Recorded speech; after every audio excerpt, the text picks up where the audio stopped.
Roman J. Israel Esquire is directed and written by Dan Gilroy, the man who wrote and directed Nightcrawler, one of the best films of the decade, if not more, and it stars Denzel Washington, Colin, Farrell, and Carmen Ejogo. In this film, we follow an idealistically driven defense attorney, played by Washington, who finds himself in a tumultuous inner and outer struggle that leads him to a crisis, calling for extreme action. This is a 2017 movie that didn't garner much attention from critics or audiences. No one talked about this film, and I wasn't even planning on reviewing it because it was already from last year and I only had access to it now.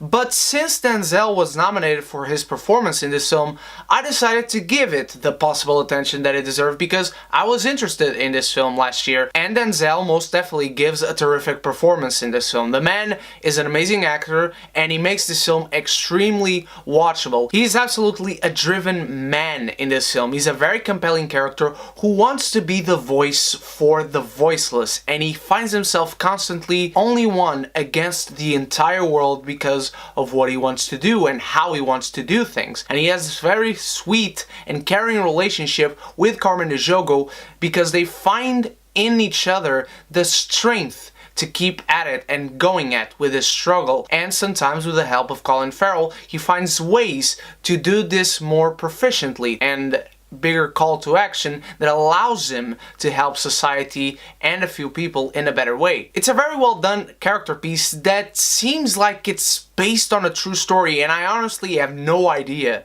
if it was or not. I didn't research if it was just written by Dan Gilroy, if it was based on something or on someone, but it has that vibe and that gives the film a bit of a personality. But remember what I said about Denzel playing a very compelling character? Well, that only lasts till half of the film. Midway through the film, and I mean exactly 1 hour into the film, and the film is 2 hours, Denzel makes this decision. And this decision made no sense for this character. He then goes on this vacation, and the movie just kind of flows by. Nothing seems to have relevance, nothing seems to have consequence, and until we get to the third act, the movie just is happening.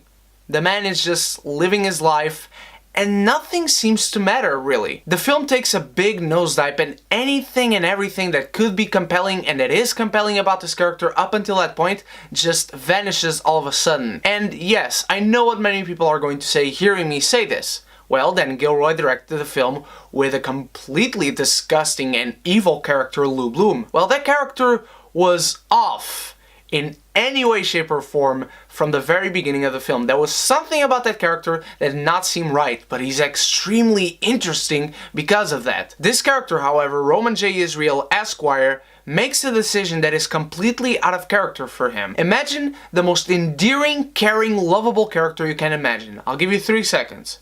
1, 2, 3. Okay, imagine midway through a film that character turns into Lou Bloom. Denzel is not that evil of a character. You'll know what I mean when you see the film, but it's that difference that makes the film lose every strength and every compelling element that it has. There's nothing really great to talk about when it comes to this film, but I can't say it's a bad movie. It's a character piece that is very interesting, very driven on the first half, but on the second half it loses a lot of its momentum, and it picks up a little bit on the third act, but it doesn't pick it up all the way through, and it kind of leaves you with this ending that is just very unsatisfying. Denzel is terrific. The first half of the film and the second half are both well written. They are just not about the same character, and that's the feeling you get leaving this film. Roman J. Israel Esquire isn't something horrible that you should actively avoid, but it's not either something that you should actively seek out to watch. And because of that, I will say that whether you watch it or not, your heart will go on. What did you think of Roman J. Israel Esquire, my beautiful geekies? Let me know in the comments below. Let me know what is your favorite performance from Denzel Washington, and what is your favorite defense attorney movie? Let me know in the comments below. Thank you so much for watching. You guys are the best. I love you from the bottom of my heart. Tomorrow I will have a review for the new Jason Momoa movie Braven, and on Sunday my life and channel update sort of video before we get back on track with geek classics in the MCU, The Road to Infinity War. Thank you so much once more. You guys are the best, and until tomorrow, tomorrow. You stay beautiful, you stay geeky, and if you're not done so yet, click the subscribe button and the bell so you can be geeky united!